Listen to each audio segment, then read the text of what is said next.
Imagine waking up one morning to find that your clear-running creek, the one that's been part of your land for generations, was filled with concrete by the HOA.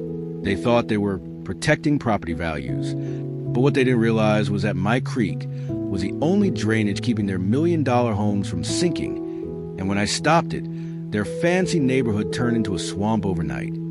I've lived on this land all my life. The creek behind my cabin wasn't just pretty to look at. It was a natural drainage for the entire area. Rainwater, runoff, everything flowed through that channel and eventually out to the river.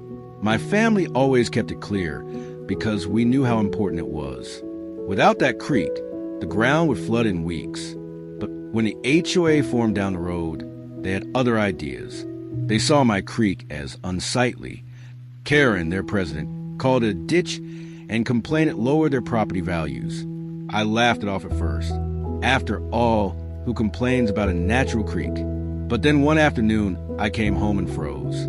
There were trucks, workers, and fresh cement being poured straight into my creek bed.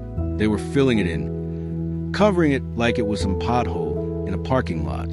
I ran up shouting, "What do you think you're doing? This is private property."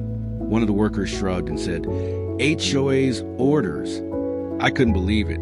Not only was it trespassing, it was reckless.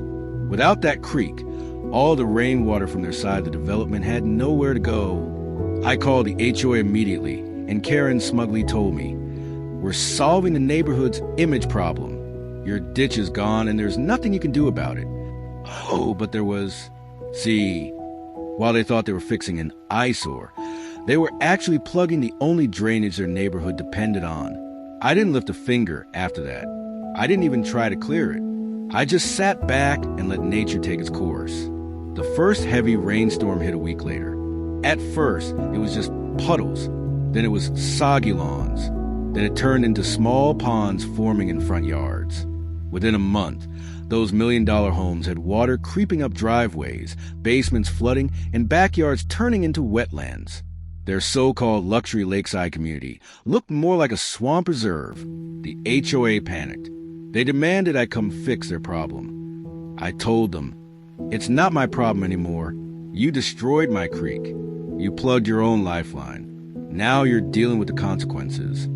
They tried to hire crews to dig it back out. But here's the kicker.